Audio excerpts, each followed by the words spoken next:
الحمد لله رب العالمين والصلاة والسلام على سيد الأنبياء والمرسلين وعلى آله وأصحابه أجمعين. أما بعد فقد قال الله تبارك وتعالى في القرآن المجيد والفرقان الحميد: أعوذ بالله من الشيطان الرجيم. بسم الله الرحمن الرحيم. واصبر نفسك مع الذين يدعون ربهم بالغداة والعشي يريدون وجهه ولا تعد عيناك عنهم تريد زينة الحياة الدنيا ولا تطع من أغفلنا قلبه عن ذكرنا واتبع هواه وكان أمره فرطا. صدق الله مولانا العظيم. وقال النبي صلى الله عليه وسلم: ماذا يستقبلكم وتستقبلون؟ إن الله يغفر في أول ليلة من رمضان لكل أهل هذه القبلة. وقال عليه الصلاة والسلام: أحصوا هلال شعبان لرمضان، أو كما قال عليه الصلاة والسلام. میرے محترم بزرگوں اور دوستوں، مذہب اسلام کے تعلق سے ہمارے دل میں ایک بات ہمیشہ کے لیے پیوست رہنی چاہیے کہ اللہ تبارک و تعالی نے جس مذہب اور جس دین کی نمائندگی کا ہمیں شرف بخشا ہے، یہ ادیان و مذاہب کے سلسلے کی محض ایک کڑی کی حیثیت نہیں رکھتا ہے کہ جس طرح اور مذاہب نے اپنے نظام دعوت کو چلایا، برپا کیا اور کچھ عقائد، کچھ مذہبی رسومات کی داغ بیل رکھی، بس مذہب اسلام بھی اپنے دعوتی نظام کو اسی انداز پر پیش کرتا ہے اور گویا مذاہب کا جو ایک سلسلہ ہے اس سلسلے کی محض ایک کڑی ہے، ایسی بات نہیں ہے۔ یہ ایک اجتماعی انقلابی مذہب ہے، اس کے اندر ہماگیریت ہے، عالمگیریت ہے۔ یہ تمام انسانوں کو اللہ تبارک و تعالی کی بندگی پر لا کر کھڑا کرنے کی کوشش کرتا ہے، اور انسانوں نے اپنے طور پر جو رسوم و رواج گڑھ لی اور اس کا نتیجہ یہ ہوا کہ انسانیت کا ایک طبقہ اپنے آپ کو اشراف سمجھنے لگا، اپنے آپ کو برتر، اونچا اور سربلند سمجھنے لگا، اور دنیائے انسانیت کو اپنی منشا کے مطابق اس نے جھکانا شروع کر دیا۔ اور میرے دوستو، یہ انسانیت کے لیے المیہ کی بات ہے کہ بہت بڑے طبقے نے اشراف طبقے کی باتوں کو سن بھی لیا اور اس کو مان بھی لیا۔ ایک طبقے نے جھکایا اور دوسرے طبقے نے انسانوں کے سامنے جھکنا شروع بھی کر دیا۔ یہی میرے محترم بزرگوں اور دوستوں فساد فی الارض کا، ظلم کا، جور کا، تشدد اور بربریت کا سلسلہ یہیں سے شروع ہوا ہے۔ جبکہ اللہ تبارک و تعالی نے تمام انسانوں کو تنہا پیدا کیا۔ مذہب اسلام کی خوبصورتی لوگوں نے جو محسوس کی وہ یہی محسوس کی کہ وہ طبقاتی فرق کا قائل بالکل نہیں ہے۔ کالا ہو، گورا ہو، اجمی ہو، عربی ہو، کسی بھی نسل اور کسی بھی فرقے سے تعلق رکھنے والا ہو، کسی بھی گوشے ارض پر وہ بسنے والا ہو، سب کو لا کر کے مذہب اسلام نے ایک صف کے اندر کھڑا کر دیا۔ اس طبقے کو بھی مذہب اسلام نے خدا شناسی کی دعوت دی، جنہوں نے در پردہ اپنی خدائی کا دعویٰ گویا کہ کر دیا اور لوگوں کو اپنے حکم پر، اپنی منمانیوں کے اوپر چلانے کی کوششیں کی کہ ہم جو حکم دیتے ہیں تمہیں وہی کرنا ہے، اور ہم جن کاموں سے روکتے ہیں تمہیں اس سے رکنا ہے۔ حلال اور حرام، جائز اور ناجائز، جو اللہ تبارک و تعالی کا حق ہے اسی کے اختیار میں ہے، یہ حق انسانوں کے بڑے طبقے نے اپنے ہاتھ میں لے لیا اور گویا وہ خدا فراموش بن کر کے انا ربکم الاعلی کا دعویٰ کر بیٹھے کہ ہم ہی تو ہیں، ہماری بات آپ کو ماننی پڑے گی۔ یہ طبقہ پیدا ہوا، اور پھر میرے محترم بزرگوں اور دوستوں، جو کمزور قسم کے لوگ تھے، مزدور طبقہ کے لوگ تھے، جن کی سماج کے اندر کوئی بہت بڑی پکڑ نہیں تھی، انہوں نے اشراف طبقے کی اور بڑے طبقے کی باتوں کو تسلیم کرنا اور ان کے سامنے سروں کو جھکانا شروع کر دیا۔ پھر یہیں سے انسانیت کا، انسانیت کے ساتھ استحصال کا، میرے دوستو، ظلم کا اور تشدد کا سلسلہ شروع ہوتا ہے، اور پوری زمین کے اوپر جہاں جہاں انسانیت بستی ہے، ایک طبقہ اپنے آپ کو بڑا بنا کر کے پیش کرتا ہے اور دوسرے طبقے کو وہ اپنے سامنے جھکانا پسند کرتا ہے۔ جب انہی دونوں باتوں میں کوئی ٹکراؤ پیدا ہوتا ہے تو پھر میرے دوستو لڑائی پیدا ہوتی ہے، جھگڑا پیدا ہوتا ہے، خلفشار آتا ہے، انتشار آتا ہے۔ یہ ساری باتیں انسانیت کے اپنے بنائے ہوئے نظام کی وجہ سے ہوئی۔ مذہب اسلام نے آ کر کے ان خدا فراموشوں کو بھی متنبہ کیا اور ایک پیغام دیا، یا ایھا الناس اتقوا ربکم الذی خلقکم، اے تمام کے تمام انسانوں، جو اپنے آپ کو بڑے سمجھتے تھے ان کو بھی مخاطب کیا، اور جو اپنے آپ کو کمزور سمجھ کر کے بڑوں کے حکم پر جھک جایا کرتے تھے ان کو بھی مخاطب بنا کر کے ایک پیغام دیا کہ ڈرنے کی چیز اگر کچھ ہے تو روئے زمین پر بسنے والے کسی انسان سے ڈرنے کی کوئی ضرورت نہیں ہے۔ ڈرنا ہے تو ڈرو اس پروردگار سے جس نے تمہاری تخلیق کی، تم کو پیدا کیا، تم کو برپا کیا ہے۔ تم ایک نطفہ ناپاک تھے، اسے رحم مادر میں قرار جس نے دیا اور پھر 9 مہینے تک اس کال کوٹری کے اندر پروان چڑھانے کا سارا کاروبار اللہ تبارک و تعالی نے اپنی قدرت کاملہ سے کیا ہے، اور پھر ایک بہترین شکل و صورت دے کر کے تمہیں اس روئے زمین کے اوپر برپا کیا ہے۔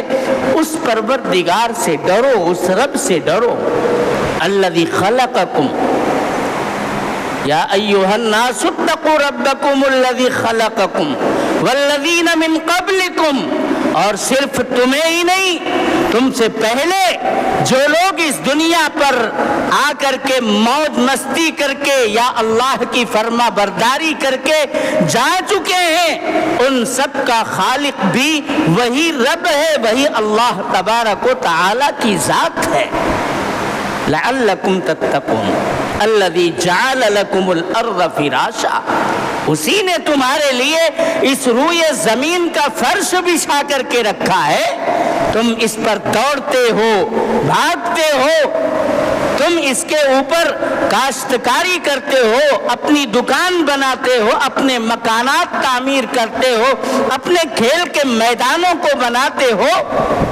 الذی جعل لکم الارض فراشا والسماء بناء، اور اسی نے آسمان کا سائبان تمہارے سروں کے اوپر تان کر کے رکھا ہے۔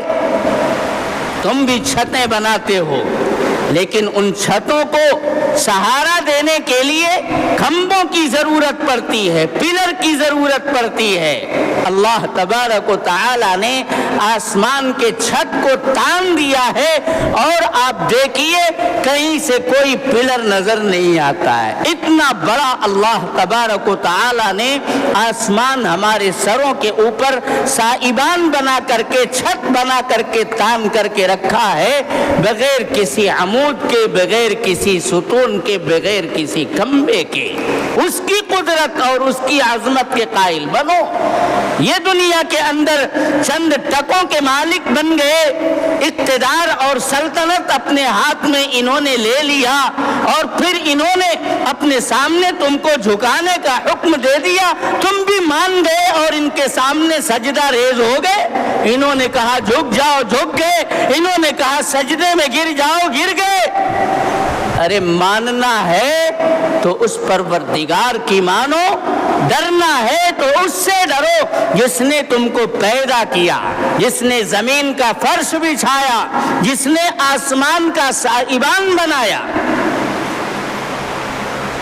الذي جعل لكم الارض فراشا والسماء بناء وانزل من السماء ماء فاخرج به من الثمرات رزقا لكم۔ آسمان سے اللہ تبارک و تعالی نے موسلا دھار بارش برسائی۔ اس زمین کے اوپر بغیر پانی کے آدمی کا جینا مشکل ہو جائے، گھنٹے گھنٹے میں پیاس لگتی ہے۔ ابھی رمضان المبارک آئے گا میرے دوستو، 12 گھنٹہ 13 گھنٹہ، کہیں اس سے زیادہ کہیں کم آدمی روزہ رکھتا ہے، لیکن اگر مزدور پیشہ ہے، کام کرتا ہے، اللہ تبارک و تعالی نے ماشاءاللہ اب تو راحت کے، آسائش کے بہت سارے اسباب مہیا کر دیے، ورنہ جو کھیتی باڑی کرنے والے لوگ ہیں، جو ہاتھ گاڑی کھینچنے والے لوگ ہیں، وہ بھی روزہ رکھتے ہیں۔ لگ جاتا ہے کہ نہیں لگ جاتا ہے روزہ؟ بہرحال اللہ نے لا یکلف اللہ نفسا الا وسعها، انسانیت کو اتنے ہی کا مکلف کیا ہے جتنا اس کی برداشت اور طاقت میں ہے، طاقت سے باہر کا اللہ تبارک و تعالی نے مکلف نہیں بنایا ہے۔ ہم آرام سے میرے دوستو، ٹھیک ہے تھوڑی مشکل آتی ہے، لیکن اس مشکل کے اوپر اللہ تبارک و تعالی نے جنت کے باب الریان کو روزے داروں کے لیے مخصوص کر دیا ہے۔ اللہ تبارک و تعالی بھی استقبال فرماتے ہیں رمضان المبارک کا۔ نبی اکرم صلی اللہ علیہ وسلم کا استقبال تو میں نے آپ کے سامنے گزشتہ ہفتے بیان کیا تھا۔ اللہ تبارک و تعالی بھی رمضان کا استقبال فرماتے ہیں۔ اللہ کا اس امت کے اوپر بے انتہا رحم و کرم ہے۔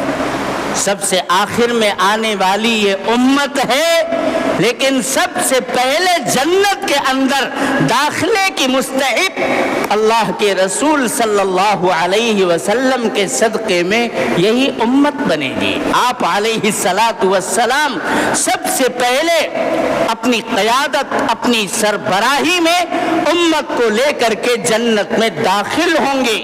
اس امت کو اللہ تبارک و تعالی نے امت وسط قرار دیا ہے، معتدل امت، انصاف پرست امت، عدل نواز امت۔ اس امت کو اللہ تبارک و تعالی نے بنایا ہے۔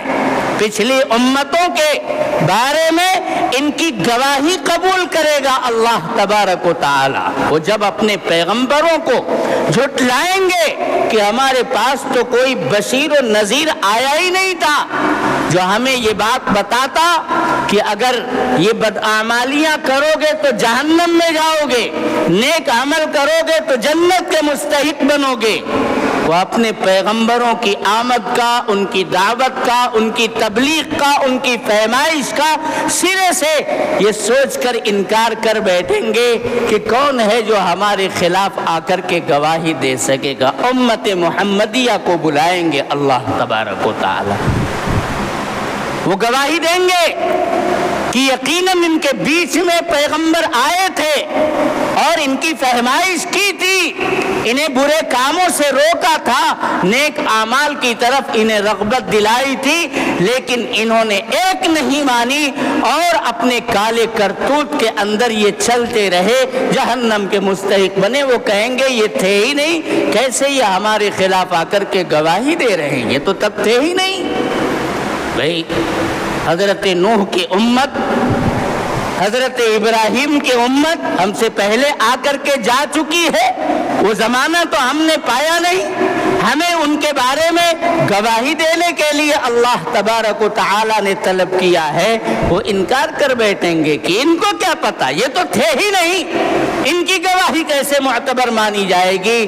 تب یہ امت کہے گی کہ ہمیں صادق اور مصدوق پیغمبر آخر الزمان جناب محمد الرسول اللہ صلی اللہ علیہ وسلم نے قرآنی آیات کی شکل میں اور اپنی احادیث کی شکل میں ہمارے سامنے یہ سب کچھ بیان کیا تھا کہ حضرت نوح نے اپنی امت میں اتنے زمانے تک دعوت اور تبلیغ کا کام کیا، حضرت ابراہیم کو ان کے لوگوں نے اتنا ستایا، حضرت موسیٰ کو، حضرت عیسیٰ کو کن کن مشکلات کا سامنا کرنا پڑا، ہمارے پیغمبر نے ہم کو بتایا، اور وہ پیغمبر راست باز ہیں، ان کی صداقت پر قرآن کریم ناطق ہے، اللہ تبارک و تعالی نے ان کی راست بازی، پھر اس امت کی گواہی کو قبول کیا جائے گا میرے دوستو، اور بدعمل امتوں کو جہنم کا ایندھن بنا دیا جائے گا۔ اس امت کو اللہ تبارک و تعالی نے ہر طرح سے شرف ہی شرف بخشا، کتابیں، صحیفے، آسمانی پیغامات اور امتوں کو بھی ملے، لیکن قرآن کریم صرف امت محمدیہ کو ملا ہوا ہے۔ میرے دوستو، قرآن کریم کی کثرت کے ساتھ تلاوت کا معمول آج سے شروع کر دو۔ شہر رمضان الذی انزل فیہ القرآن، قرآن کریم کو رمضان المبارک سے کتنی مناسبت ہے، اللہ تبارک و تعالی نے اسی ماہ مبارک کی شب قدر میں قرآن کے سلسلے کو اتارنا شروع کیا تھا۔ بیت عزت میں لوح محفوظ سے دفعتاً ایک بارگی اللہ تبارک و تعالی نے شب قدر کے اندر ہی منتقل کیا، اور پھر جب روئے زمین پر غار حرا کے اندر میرے دوستو پہلی وحی آئی تو وہ بھی رمضان المبارک کی بابرکت گھڑیاں تھیں۔ رمضان کو بڑی مناسبت ہے قرآن کریم سے، تدریجاً 23 سال کے عرصے میں اس روئے زمین پر قرآن اللہ تبارک و تعالی نے اتارا ہے، لیکن آغاز اترنے کا رمضان المبارک کے اندر ہوا ہے۔ تو قرآن کی تلاوت کا کثرت کے ساتھ معمول ہمیں اب بنا لینا چاہیے۔ اب موسم بہار آ رہا ہے نیکیوں کا، رمضان المبارک کی آمد ہے، تو میں یہ کہہ رہا تھا کہ کتابیں بہت نازل ہوئیں، صحیفے بہت اترے، اللہ کے پیغامات بہت آئے، لیکن قرآن جسے کلام اللہ ہونے کا شرف حاصل ہے، یہ اسی امت کو ملا ہوا ہے۔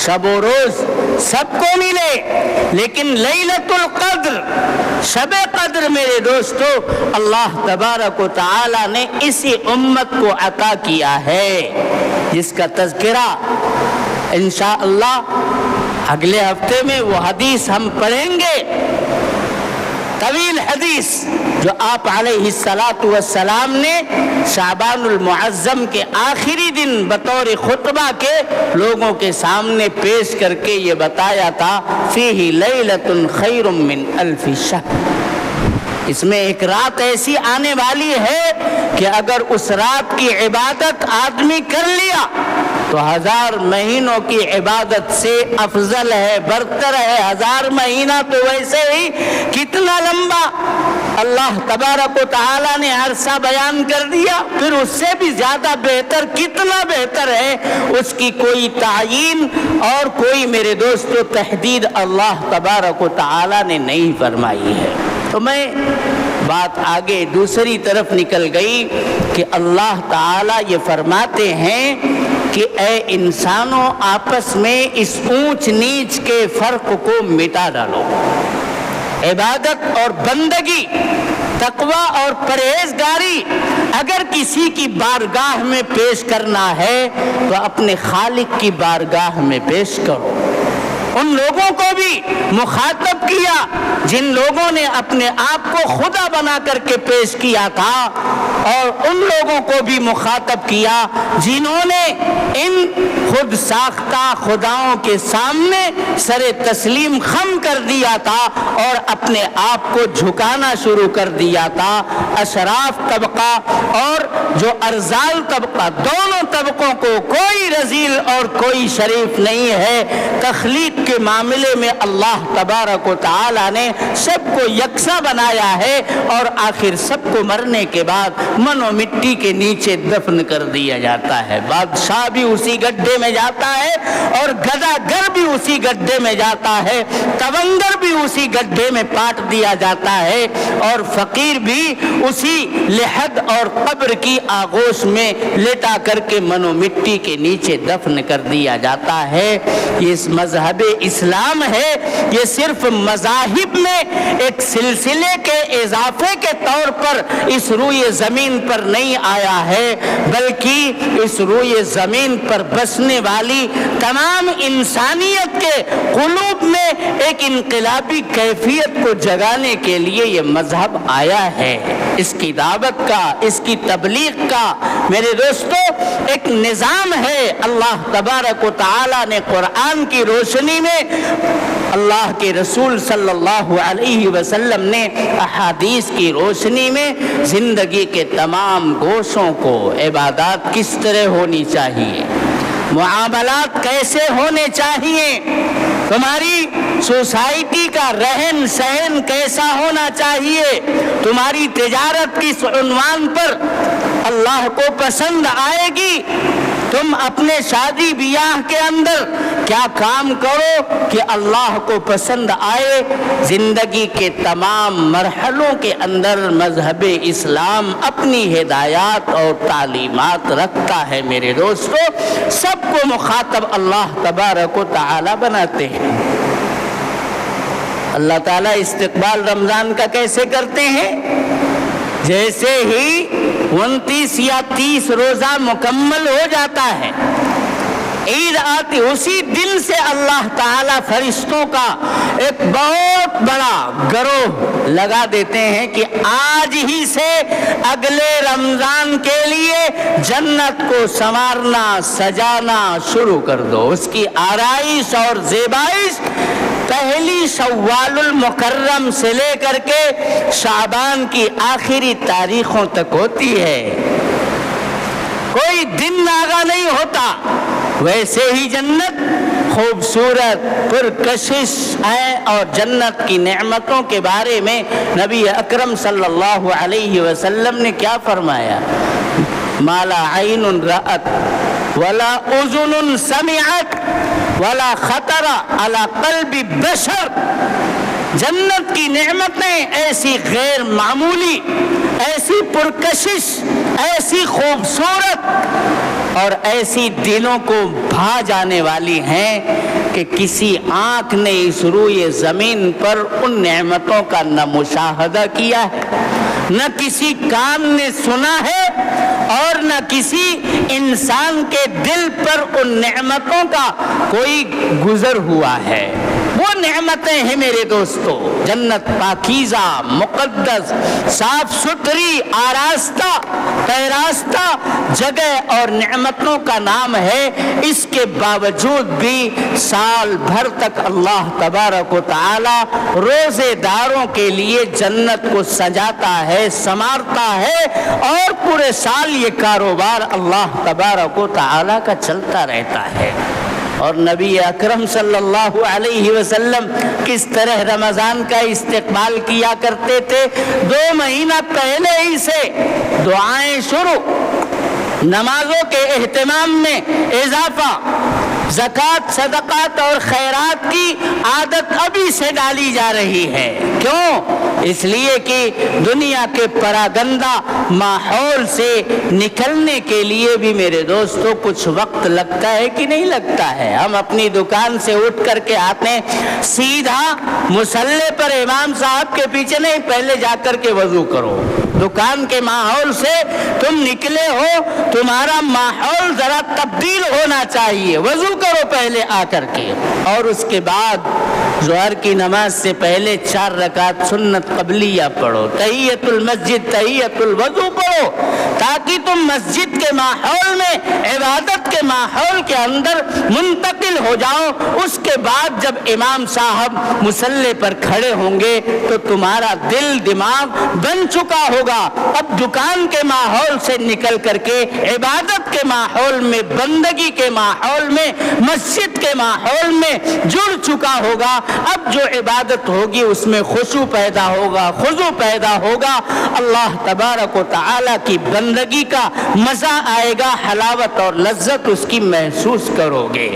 اور پھر فرض پڑھ لینے کے بعد میں بھی سنن اور نوافل اگر ہیں تو کس لیے؟ جو فرض کی کوتاہی ہے اس کوتاہی کو اللہ تبارک و تعالی ختم کرنے کے لیے ہم سے کہتے ہیں کہ سنت بھی پڑھو، 2 رکعت نفل بھی پڑھو، تاکہ جو کمی کوتاہی فرض کی ادائیگی میں ہوئی ہے وہ کمی کوتاہی اس سنت اور نفل کے ذریعے سے دور ہو جائے. میرے دوستو، دنیا کے کاروبار میں ہم ماحول اچھا بناتے ہیں، شادی بیاہ کیا فوراً نکاح ایک دم کرسی پر بیٹھ نہیں، اس کے لیے حال کو سجاتے ہیں، اس کے لیے بارات کو بلاتے ہیں، اس کے لیے اسباب کو مہیا کرتے ہیں، تاکہ خوشی اور مسرت کے جب یہ اسباب ہم دیکھیں گے اس وقت جب نکاح ہوگا تو پھر آخر دنیا کے بارے میں ہم اتنی سمجھ بوجھ رکھتے ہیں، آخرت کے تعلق سے، عبادت سے جڑنے کے تعلق سے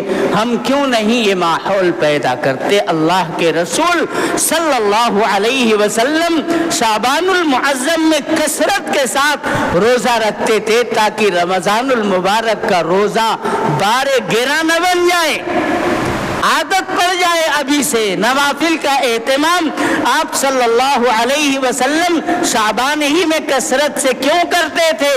تاکہ تراویح بھاری نہ پڑے، تہجد بھاری نہ پڑے.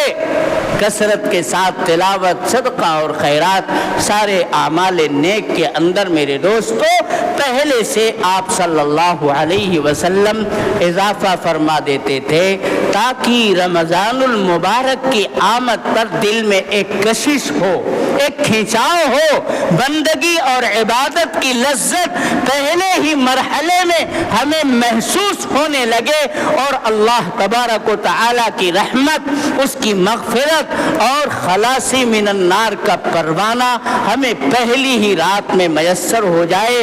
جب رمضان آتا تھا تو حضور پاک علیہ الصلاۃ والسلام مجمع سے پوچھتے تھے، ماذا یستقبلکم، تمہارا استقبال کون کرنے کے لیے آ رہا ہے؟ وتستقبلون، اور تم کس کا استقبال کر رہے ہو؟ پھر آپ خود فرماتے ہیں کہ یہ رمضان المبارک آنے والا ہے، اللہ تبارک و تعالی تمام اہل قبلہ کی اس کی پہلی ہی رات کے اندر مغفرت فرما دیتے ہیں. میرے دوستو، اگر ہم اللہ کی جانب پہلے ہی سے رجوع کریں گے اور نمازوں کا، تلاوت کا، صدقہ خیرات کا اہتمام ابھی سے شروع کر دیں گے تو پہلی ہی رات میں اللہ تبارک و تعالی ہماری مغفرت کا سامان کریں گے۔ اللہ تعالی ہم سب کو شعبان المعظم کے بقیہ ایام و لیالی کی، شب و روز کی ساعتوں کی قدردانی کی توفیق عطا فرمائے اور خیریت، عافیت، سلامتی کے ساتھ رمضان المبارک کی بابرکت ساعتوں تک پہنچائے۔ وآخر دعوانا ان الحمد للہ رب العالمین۔